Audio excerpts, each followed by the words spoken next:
Hi, I made it. I'm over here. Okay, so we're not gonna waste any time, okay? We're gonna get straight into Lilith, okay? So for all of my spiritual girlies, or maybe you are new to spirituality, we are gonna talk about Lilith today. On the last live stream that I did, I know some people had mentioned me talking about Lilith and women that are really trying to step into their femininity, women that are really trying to feel empowered through their femininity. Lilith is Lilith is required for you to know about, okay? Lilith is required for you to know about because the Bible, okay? So, the Bible tells us about Eve, but Lilith was actually here before Eve was, okay? And so, I want you to ask yourself, have you ever felt like there was ever something off about the way that women have been expected to behave? As if, like, the gender roles that are assigned to us, as if there's more to us than just cooking and cleaning and like being there for a man. And if you ever felt like that, you're not crazy because we've been conditioned thousands of years ago of history essentially rewriting itself. And so that is the reason why I want to dive into the story of Lilith, because Lilith was the first woman, okay? She is the OG feminine rebel. And she was the one that has been erased from religion and from religious texts, because Lilith was very powerful, too independent, and essentially, like, Lilith refused to be fucked with. She refused to submit. Um yeah, and so today we're going to break down who Lilith was, why she was demonized, and then I also want to contrast Lilith to Eve, and I also want to discuss how you can embody, essentially how you can embody and channel your Lilith energy. In astrology, okay, in astrology, you actually do have a Lilith sign. You can literally find this through your natal chart. So just your birthday, month, year, location of birth, and then your time of birth. And you can get your mean Lilith and your true Lilith, and you can see where that sits in your house. And so you also can find out on a personal level how you channel Lilith. I know that my Lilith is an Aquarius, which makes perfect sense. But without further ado, let's go on ahead and let's start on who was Lilith and her story. Okay. So Lilith was Adam's first wife. Okay. She was Adam's first wife. And unlike Eve, we all know that in the Bible that Eve was created from Adam's rib. And according to Jewish texts, it is the hold on, I have it written down because I always forget. The alphabet of Ben Sira. Okay.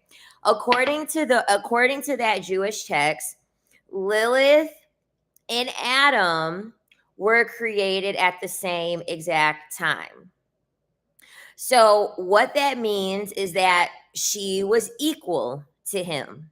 Okay, so she wasn't created as an extension. She wasn't created as an accessory. She wasn't made to serve him. She had her own power, as did Adam. They both were created at the same time. And so Lilith, unlike Eve, well, Eve kind of was, but for real, unlike Lilith, or unlike Eve, Lilith was a problem. Okay, Lilith was a very serious problem for Adam. And the reason being is because Adam wanted Lilith to be submissive. And he wanted her to be submissive in every way possible. It is believed that Adam was very frustrated with Lilith because Lilith didn't want to be underneath him when they were having sexual intercourse, because Lilith was like, Me and you are the same. Why do you have to be on top of me? We were created at the same time. You're not better than me. You're not dominant over me. Why do I always have to be underneath you? And not only did she have that energy when it came to sex, but she had that energy when it came to everything else. Why do you get to be the dominant one? Why do you get to be the leader? Why do you have to be the one that is constantly making decisions? Because who the fuck are you? Who do you think that you are? And so essentially, Lilith was not submissive. She would not listen to Adam. She did not just take his word for what it was. She always was resistant to what it was that she as opposed to what was being shown in front of her. And so because Lilith did not want to be controlled, because she did not believe the order in which Adam is the man, so Adam is dominant, Adam is on top, she ended up walking out of Eden. And so she chose to have her freedom over being tied to a man that she would have to submit to. Okay. So Lilith chose to be sovereign. Okay. Her sovereignty meant more to her than being tied to a man at the expense of her freedom, at the expense of her having to constantly submit to what a man is saying just because he's a man. And so here's where it gets interesting. Instead of Lilith being written as a person, as a woman who knew her worth, who walked away, religious texts demonized her. And they did the same thing with Medusa. There are a lot of different stories as to how they painted Lilith after this. Some people say that she was a seductress. Some people say that she was a demon. There are other articles that say that she was a mother of monsters. And then there are a few texts that say that pretty much essentially when Lilith walked away from Eden, she tapped into her power and she became aligned with dark feminine energy. And pretty much she was a threat to the patriarchy. And so this is the reason why they took her out of they didn't put her or involve her into the Bible, and for good reason, right? Why would they want to create a story where women are given an example for you to not submit to men? And yeah, it's called a Lilith chart. You could just type it in. You could do Lilith birth chart. You can do Lilith birth chart, and then just type in your information. I'm so glad you made this channel. I've been gravitating towards the more spiritual aspect of leveling up. The looks are the easy part. I'm so excited for this. Yeah, I mean, this is where you tap into your power when you really know history, and you know the history of women, you know the history of marriage, et cetera, et cetera. This is where you really get to tap into that power. Give me 2 seconds here. Okay. So there was a nice reading that I found. I'm not connected to StreamYard, so I can't share the screen with you. But just kind of like how Medusa, how she pretty much they said that she turned people into stone. The history of Lilith is also vengeful, okay? And so let me just read to you what I found. So it says Lilith is an extremely controversial figure within Jewish folklore. Lilith's name is not included in the creation story of the Torah, but she appears in several midrashic texts. Her symbolism, history, and literature are debated among Jewish scholars, feminists, and intellectuals. There are multiple origin stories for Lilith, but the most popular history told views Lilith as the first wife of Adam. According to the first Eve story, Lilith was created by God from dust and placed to live in the garden with Adam until problems arose between Adam and Lilith when Adam tried to exercise dominance over Lilith. One story tells that Lilith refused to lay beneath Adam during sex. She believed they were created equal, both from dust of the earth. Thus she not have to lay beneath him. After Adam disagreed, Lilith fled the Garden of Eden to gain her independence. Adam told God that Lilith had left, and God sent 3 angels, Sinoi, Sansinoi, and Semanganoth, to retrieve her. The 3 angels found Lilith in a cave bearing children, but Lilith refused to come back to the garden. The angels told her they would kill 100 of her children every day for her disobedience.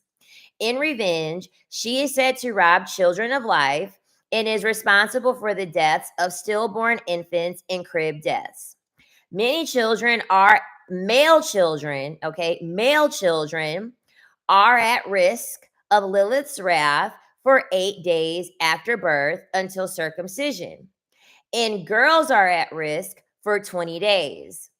Although Lilith stole children's lives in the night, she agreed not to kill the children who had amulets of either of the 3 angels. After the angels' departure, Lilith tried to return to the garden, but upon her arrival, she discovered that Adam already had another mate, Eve. Out of revenge, Lilith had sex with Adam while he was sleeping and stole his seed. With his seed, she bears Lilium, earthbound demons to replace her children killed by the angels. Lilith is said to be responsible for males' erotic dreams and night emissions. Another theory says that Lilith is impregnated, thus creating more demons by masturbation and erotic dreams. So, very, very interesting.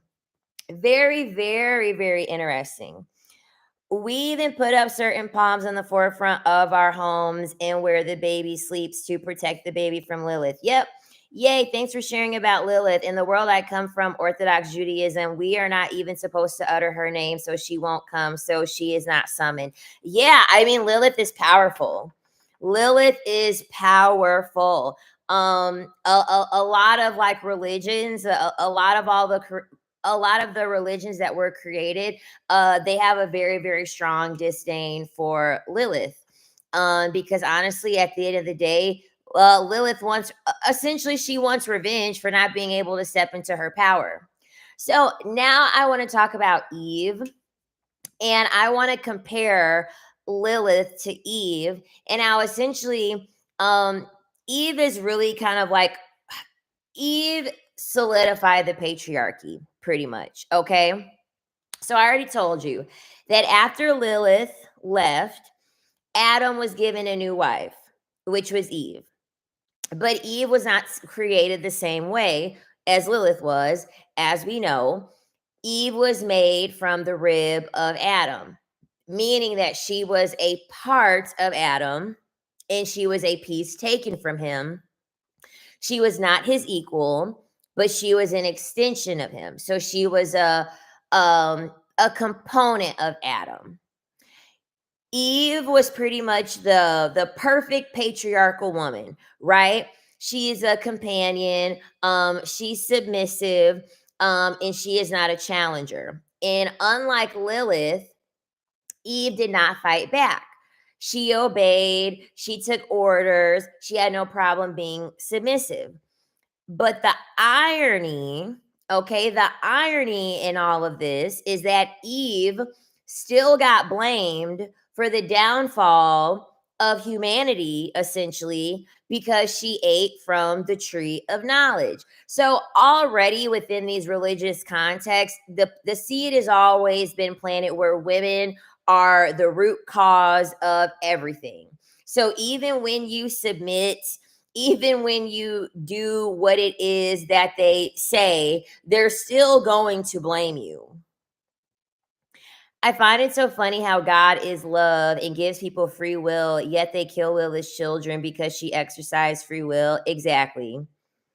Exactly. We just watched Eve on your other channel. Exactly. That's the reason why I wanted to talk about this today, right after, because I was like, you can clearly see the parallels.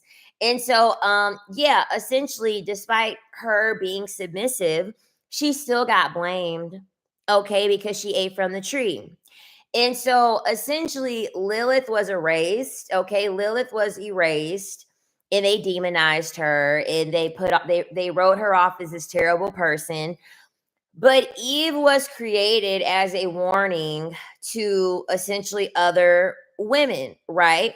Essentially to give women the idea to say, okay, well, look at this is what's going to happen when you don't disobey. The world is going to be chaotic. The world is going to be it's going to be destruction all over the place. And essentially, it's going to be the fall of man. And so this further reinforced patriarchy by teaching women to be submissive, by teaching women to be quiet, by telling women that they need to be obedient. And if you do not do those things, you will face the consequences. And essentially, this is what they did, with the Salem witch trials. Those are all women that were used as examples, simply because of the natural gifts that they had inhabited and that they had used. And so essentially, Lilith didn't want to submit, and she got demonized, and Eve obeyed, and Eve still ended up getting blamed for everything. So this is why I always say, when it comes to what men and what society is asking from a woman, you're never going to win. So you might as well do whatever it is that you want to do in the first place. Because you're going to get blamed for everything. It's like you're born a woman, you're always going to be the scapegoat. And so I want to talk next about how religion suppressed feminine power. So she got demonized, no pun intended. Exactly. So Eve was a pick me. Yep, pretty much. So essentially, when it comes to religion, right? We have this setup where Lilith, she's independent. She doesn't take any shit. Um, she's not gonna buy into this whole patriarchal system. And then she's labeled as evil. And then Eve is obedient, and then she is still punished. And so essentially, what does this do? When we have these parallels between both women essentially having to face consequences, what does this do? And what it does, it conditions women to believe that their power is dangerous. It conditions women to believe that you you have to wait until you're given direction. You have to wait until you are given direction, and you need to be clarified on those directions in order for you to be able to do anything. Essentially, this reinforces the idea that women have to be shackled. Okay, women have to be chained in order for them to be trusted to do anything. Okay. And this idea spreads across a lot of religions and different cultures, Christianity, Judaism, Islam, these all have stories that reinforce female submission. And, women who are strong willed were labeled as witches, labeled as seductresses, labeled as sinners. And so you can see it even now. You can even see it now in the real world. Men will say, well, we don't like astrology, and we don't like all that stuff, and those tarot cards, and those this and those that. Men don't want women to embrace those entities, because men know that those entities are powerful, and they know that what comes along with women diving into those things. And then even with seductresses, they want to shame women for being sex workers. They want to call women 304 for enjoying sex. Well, when you look at the history of goddesses, that's all that those goddesses were doing, were having sex. That's all that they were doing in those temples. Sex was something to be considered a very sacred thing, where it was goddesses. So goddesses weren't just sleeping with any old person. You know what I mean? The goddesses were picky, but the goddesses did enjoy having sex. And so this is the reason why they flip the roles and say, well, women are supposed to be pure, and women aren't supposed to be sleeping with anyone, and we're going to judge you on your body count, and da, da, da. Back in Neolithic times, it was the complete opposite. It was the complete opposite.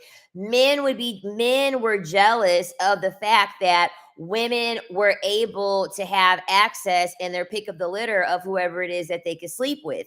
Men still to this day, they have to be chosen to be sleep with. We get to choose whoever it is that we are going to sleep with. And so men from the beginning of time, they've always been jealous of the power that we harness through what is in between our legs, because it's a very powerful thing. I mean, they literally call it that, right? They literally say pussy power.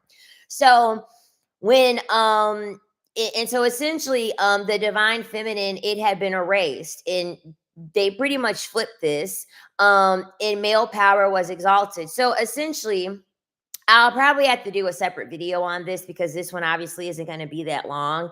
But essentially, that was the whole intention of religion in the first place. The whole intention of religion. There's this book called When God Was a Woman. It's a really, really good book. I highly encourage you ladies to read the book. But essentially, men got jealous. They had womb envy. They were jealous of the fact that women were goddesses. And so essentially, um these religions that were created, they were jealous, and they came in, and they came into where all of the goddesses were worshipped, and they killed all the women, they killed all the children, and they pretty much summoned up all the land. And then that's when they started going around teaching their religion. They would literally say that a woman, you could divorce a woman at any time, even if the woman was R worded, you would divorce her, and a divorce was just written on paper. All you had to do was just write it on paper that you were divorced, and you would just leave the woman destitute, even if she was R worded. And so that's how seriously they wanted to push purity. That's how much they wanted to push their religion onto women. And they did this by making examples of other women. And we've seen that throughout history, right? So they demonize Lilith because it was never about her being an evil person, and it had everything to do with control. Because if they put those books in the Bible, that means that women would understand that they have the power to choose themselves, and they wouldn't stay in any system or any place that would pretty much force them to have to submit and be stuck in, unfavorable situations. And women wouldn't tolerate being second class. And that is a real fear for the patriarchal system. Men rely heavily on women's obedience to make men feel like they have a place, to make men feel important, because men don't feel important. They don't feel important. Men know subconsciously that there's nothing special about them. There's nothing important about them. They are an afterthought, and they are overlooked. And so that's the reason why they had to create religion in the first place. They had to create a false system where the man is the dominant one and the man is important. And men use their physical strength. They use war and killings and stuff like that to pretty much ravage through all these communities of women. So that way it would be less of us to have power to overtake them. And then they created this. So I want to talk about how, as a woman, you can channel your Lilith energy. And like I said before, for you to know, on a direct level, on a personal level, your Lilith, you can find out your Lilith where it sits at in your birth chart. And like I said, they'll tell you your mean Lilith and your true Lilith, and then like what house it sits in. And you could just look it up, and you could just type it into Google, and they'll give you more on like what that means.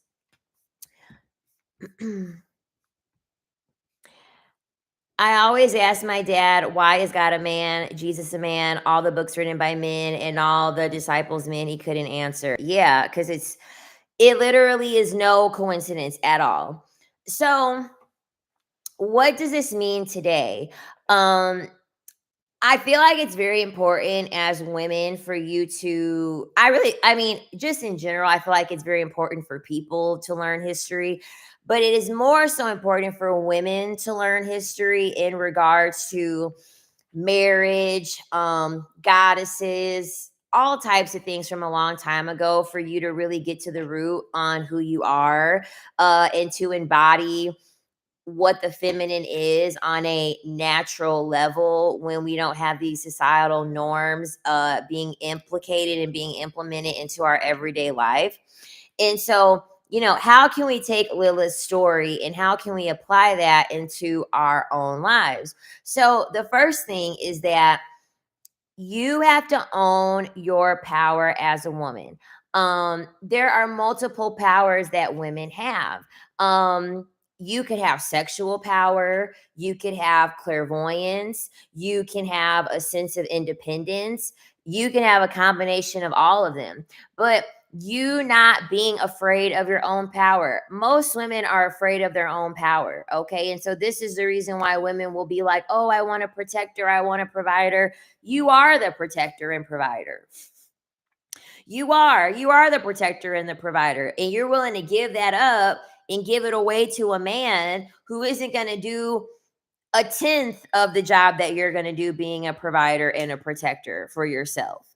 And, when it comes to Lilith, Lilith didn't stick around and argue back and forth with Adam and be like, you know what, that's not fair. And Lilith just left.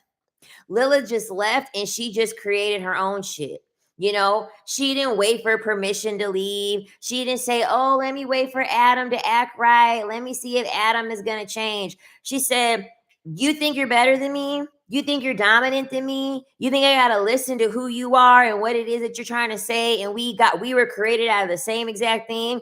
Fuck you. I'm out.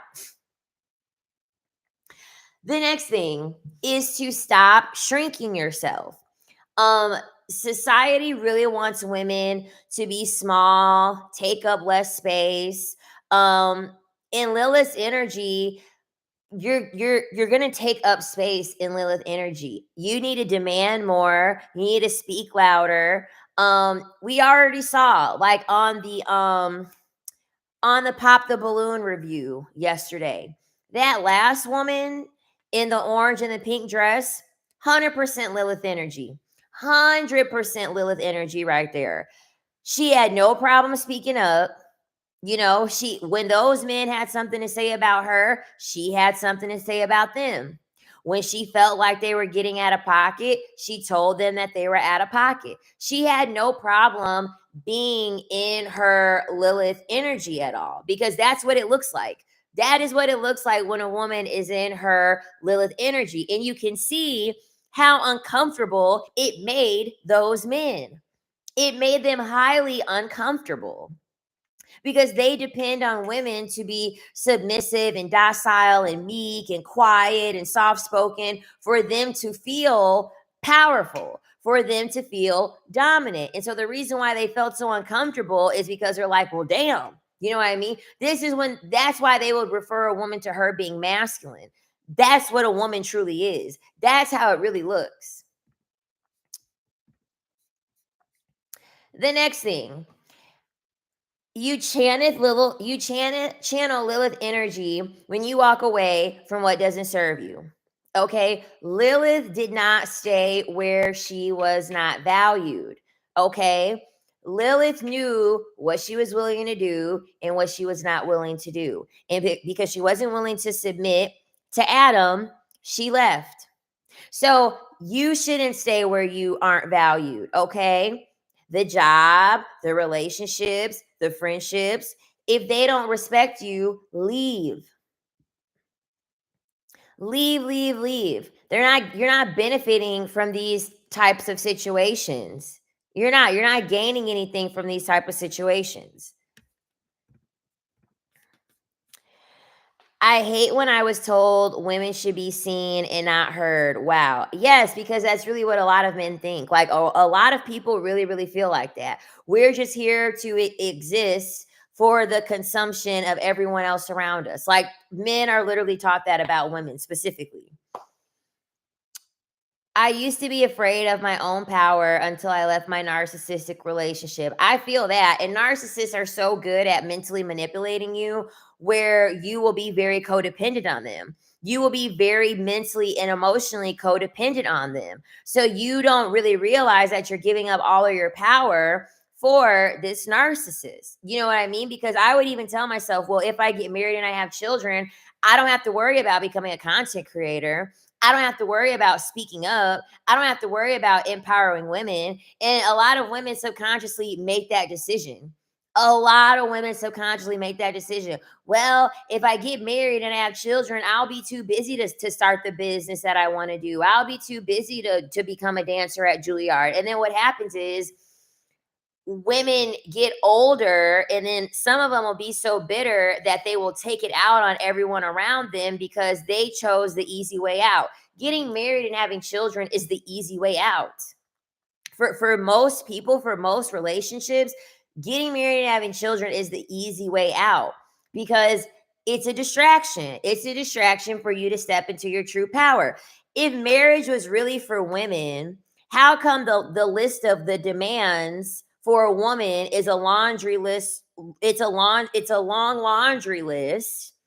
And then for men, all they have to do is provide.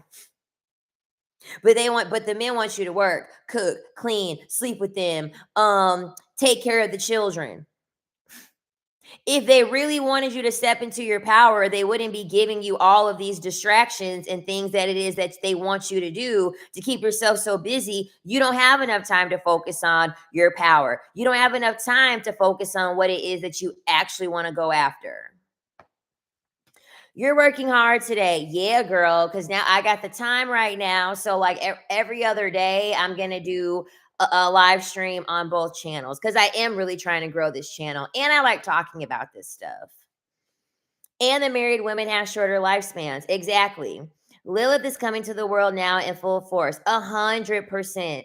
It's amazing how they're so afraid of this energy. I haven't been this fascinated in something in a while. It's really hard to fathom. And the reason why is because as a woman, men are never going to tell you the exact way that they perceive you. Very few. But I've been with enough men that will just tell me straight up, you are bold. Like you are bold and you are confident and you have a very, very strong energy about you. That scares a lot of men because to the core, listen to this.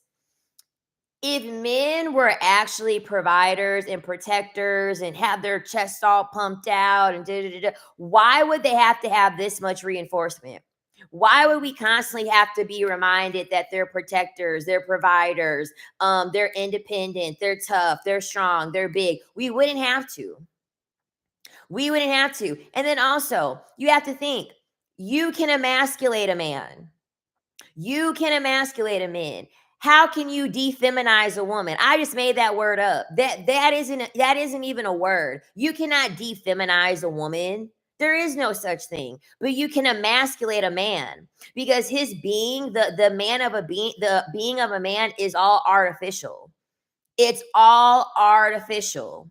And so this is why their egos are so fragile because their ego, their core being is about as small as this hair tie, and it's surrounded by an eggshell. This is their ego. Their ego is this small, surrounded by a goddamn eggshell. And all that eggshell is little pieces and fragments of what has been artificially created for you to believe what a man is. So you neglect your power. So you neglect the embodiment. So that way you neglect yourself. The next thing is that you need to embrace your dark feminine energy. You are not here to be liked. This is the reason why the first thing that men go to is shaming tactics, because they are relying on the fact of you needing to be liked for you to have a high self-esteem. And so men want you to care about being liked, and you don't need to. You're not here to be liked. The world has a strong disdain. The world has a strong fear of women who embrace their raw, their sensual, their untamed selves. And they step into it unapologetically. Look at Doshi. Doshi literally just said that straight men are a red flag. And the men went crazy. Doshi is, in my opinion, I feel like Joshi, when it comes to all these female rappers, she like really does embody Lilith because she doesn't care. She has her own style. She's very unique. She doesn't care about being palatable. She's not going to sit here and do the typical, sex sells types of things. She is in her Lilith energy. She doesn't care about being liked. She doesn't care about being palatable. And so when women are raw, sensual, untamed, a lot of people fear that. And so you have to step into that unapologetically. And then the last thing is you challenging the narrative. The same systems that erased Lilith, they're still here. They are still here. You need to educate yourself. That is the reason why I created this channel, to give women education on history from long ago, spiritual teachings that, you're never going to open this up in a book. You're never going to go to a church. I'm here to expose the knowledge so that you are well informed, so that way you know who you are at your core. Who your grandma is at her core, who your mother is at your core. Those are all tied to you. Those are all entities that are tied to you. And so I want you to question everything. I do. I want you to question everything. When they talk about femininity, they talk about submissiveness, they talk about women should do that. I want you to sit down and question every single thing. And I want you to rewrite your own story. I want you to be the narrator of your own life with your own brain. Okay? We all don't share a brain. You have your own brain. You don't have to be a sheep in a herd and be like-minded like everybody else. You have your own brain for a reason. The only reason why we have evolved, into a species where we are we have that like hive mind mentality, it's just based off of the sense that we had to rely on one another communally. But we don't have to. You can find a very small community of people that think just like you. Do you plan on offering any birth chart reading? I've been trying to wrap my head around it for a while, but I never quite understand. I will not, because I'm not good for that, but I can recommend you two very, very good channels that you can watch. And that can also do your birth chart reading. So KRS, so K as in kite, R as in Richard, S as in Sam. He does a zillion different birth chart readings, a zillion different ones. He does regular birth chart readings. He'll do a 2025 birth chart reading or transit reading. He will do a career reading. He will do all different types of readings. And he has a YouTube channel, and you can learn more about your natal chart and your moon. So he does Vedic astrology. Okay, I believe that if you're gonna delve into astrology, you should be looking into Vedic astrology. There is nothing wrong with Western astrology. Definitely do get on CoStar or get on AstroSeek and get your Western chart, especially if you were born in the United States. If you were born in the Western world, your chart does have some meaning to a certain extent. It's just Vedic astrology is a lot more deeper. It is a lot more deeper and more nuanced than Western astrology. And then you also can watch Joni Patry. So JoniPatry. She's really, really good too. She's a really good astrologer here on YouTube. And she always does things about the transit. So like she'll talk about how you'll be affected by the Venus retrograde. She talks about how you'll be affected in the lunar eclipse, because the lunar eclipse is on the 14th. So those are really good two, very, very two good YouTube channels and people to reach out to if you want a reading. That's why Lilith is so fascinating, because I am seeing this everywhere. Exactly. My asteroid Lilith is in Aries and my Waldron Lilith is in Libra. You can blend, yeah, exactly. You can blend Western and Vedic. You 100% can. Yep. And so, yeah, in closing, Lilith was not the villain at all. She wasn't. Lilith was the blueprint. She had to have been the blueprint because Lilith was the first woman here. So that just goes to show you that the blueprint for women, we're not supposed to be submissive. We're not supposed to be listening to other people and just believing everything that people are telling us. We're not supposed to stay in situations that do not serve us.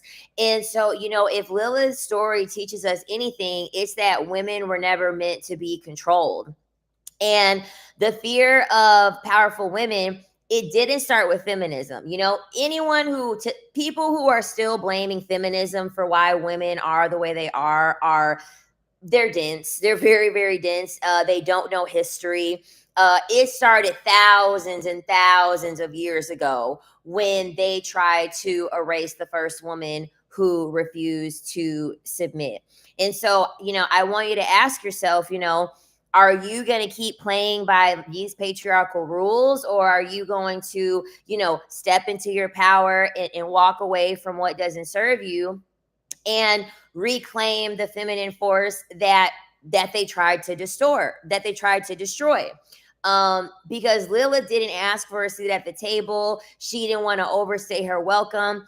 She left the garden. She left the damn garden to go build her own. And I feel like now with us as women, individually, it is our turn to go on ahead and do that and to channel this Lilith energy. Okay.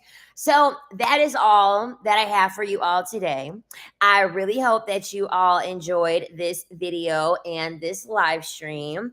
And I will see you guys next time. You already know I'll be on the other channel tomorrow. So I will see you guys there. And please drop a comment. Let me know about what you thought about this. And I will see you next time. Bye.